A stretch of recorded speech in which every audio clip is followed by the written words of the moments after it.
And here we are again. This is Mike Lodge. I am the business advisor. And it's a cloudy day here in South Carolina. Forecasted to rain. But I tell you something. The forecasters of the weather here in South Carolina are not doing a very good job.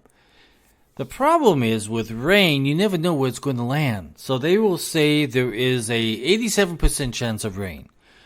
However, that rain may be falling 5 miles down the road, but never hits you. So if you have flowers and bushes and everything else that need watering every day, you still do it, even though you know there's a rain forecast, because you never know if that rain's going to touch you. It can touch, as an example, one day we had an 87% chance of rain. It was going to rain like cats and dogs. So at the time that it said it was going to start raining, not a single drop fell. But I got in my car because I had to run an errand.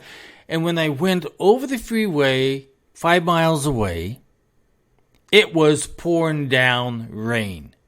But it never went to my house. Never got here. So we never, when the weatherman says there's an 87% chance of rain, we just never know where it's going to land. Because sometimes it misses us every single time. So every morning I have to get up and I still water all the flowers and the plants and the bushes and the moss and everything else that I put water on. Because I don't know if the weatherman means me or not. It's one of those crazy things. So talking about crazy. Yesterday was a crazy day, wasn't it? We had a president who decided to forgive $300 billion worth of debt, student loan debt. Now, these are individuals who are making very good money from their degrees. And we also have some people who took degrees that are worthless. I mean, they're literally worthless. In independent studies and in liberal arts and other type of situations where there are no job abilities. But then we have other people who are accounting and legal and nursing and doctors and everything else who took out student loans who are going to earn very big money. They are going to be okay financially. They can afford this loan. So the president decided, okay, he has the ability through an executive order to forgive this. But we have to question, does he really have the ability? Because really the purse strings of the United States falls in Congress and in the Senate.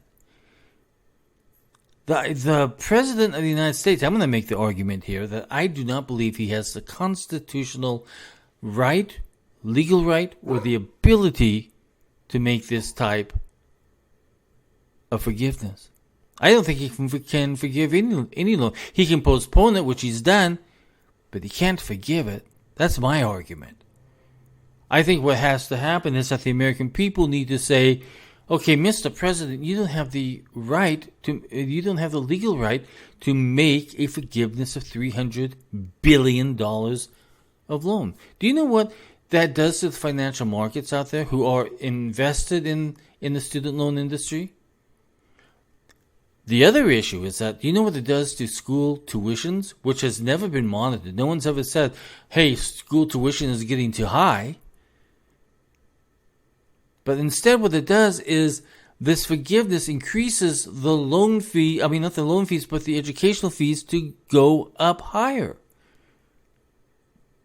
The Democrats are the ones who said everybody needs an education. Everybody needs to have the ability to have an education. So they created these student loan funds. So they are the ones who created it.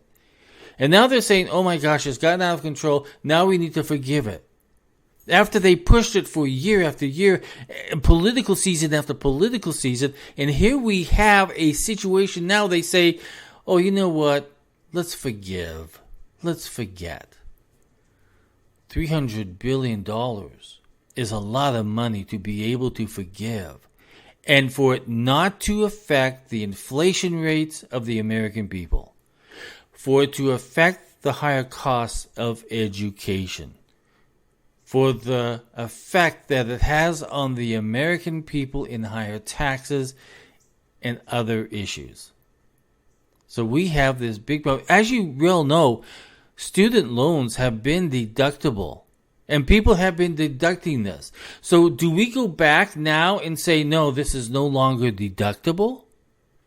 I mean, we have so many tax consequences to this forgiveness. We also have the situation that if you are being forgiven $10,000 per the IRS code, that is now taxable income to you. So you're not getting away scot-free. Don't ever think that. We had the same situation when we had this massive forgiveness of loans in the mortgage industry. Individuals were doing short sales and they were getting portions of their mortgage reduced and forgiven. And that dollar amount was reported to the Internal Revenue Service and that became taxable to them. And people would say, oh my gosh, we are so surprised at this. The same thing happened with the PPP loans that we just went through during the pandemic. Companies were giving these PPP loans. Some of it was forgiven, but some of it was not forgiven. And that unforgivable loans are taxable to that business. Now, these companies needed that money to keep their employees surviving, to keep their companies surviving. But the SBA decided to reject a lot of loans. I have clients that I have under appeal at the moment to the SBA because they were rejected. And they were healthcare companies who were working during the pandemic trying to keep skilled nursing homes alive. Billings were not being paid. They were behind schedule. And these healthcare companies and providers of physical therapy and occupational therapy and speech therapy still needed to go on with their patients. And they took the risk going in with COVID. Some of them came down with COVID, but they had to pay their employees. They had to continue even though that they were not getting paid from the facility. But they were rejected, and they're under appeal now. The way that the SBA and Bank of America have handled this has been bad for small business. So don't even compare the PPP loan to the student loan forgiveness. It's totally, totally different. The PPP loan was designed to keep employees working during a pandemic, to keep them paid during the pandemic. The student loan forgiveness is worthless because these are individuals who were getting a degree to go out and work. Some of them are working very well and making lots of money. Some are not because they took worthless degrees. But now the government says it's forgiven and Americans have to pay for that forgiveness. Totally two different things. One created jobs that were sustainable during a pandemic. The other was to help individuals to get a job, to earn money, to pay back those loans. Two different things. So don't believe this Democratic argument on PPP loan forgiveness because they're totally, totally different. And both are the same, is that they're being mismanaged by the SBA and by the president. So we have that problem. Now, even though that we're going through all this, and we're forgiving all this loan, do you realize that there are students still in school taking out student loans designed by the Democrats in Congress because they wanted everybody to have education?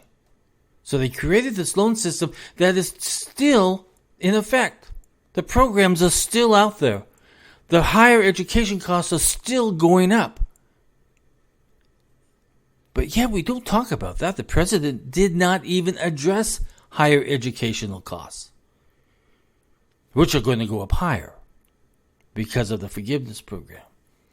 $300 billion of forgiveness plays a big impact on the total financial market of the United States. $300 billion is a lot of money. So the question is, does the president have the constitutional legal right to forgive debt? And I say no. And I think that's the question that everybody should be asking their congressman. They should be asking their member of the Senate.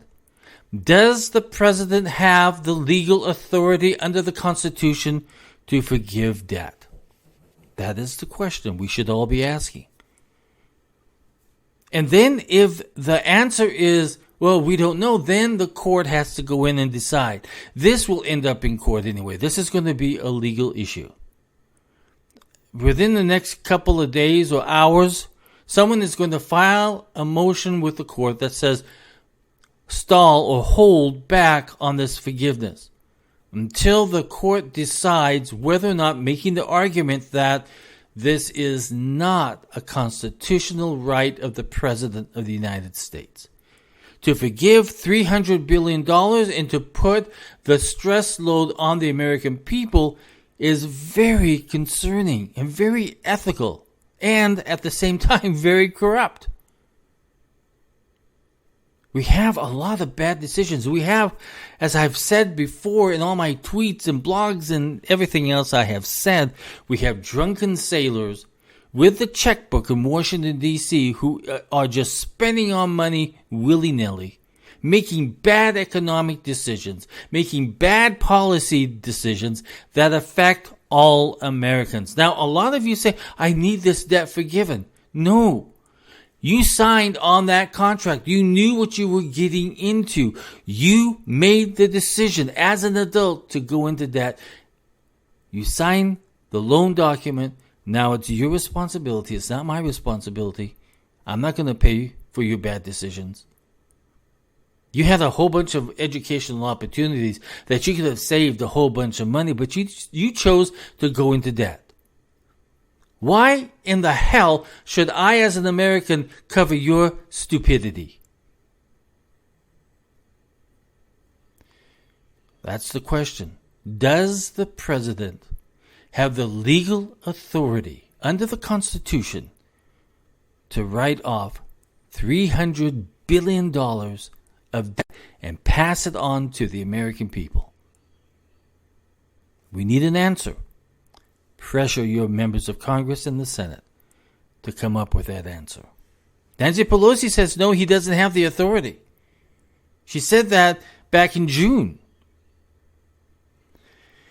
Listen, if you want to have more access to me, if you want some business advice or mediation consultation, go to my website at www.lodge-co.com. Again, that's www.lodge-co.com. It tells everything about what I do.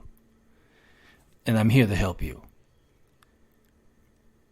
We need an answer to this, people. We need an answer. We need to know what is the constitutional issue on this decision by the president through an executive order to write off $300 billion and pass it on to you and to me. I'm not paying for it. This is Mike Lodge. I'll talk with you soon.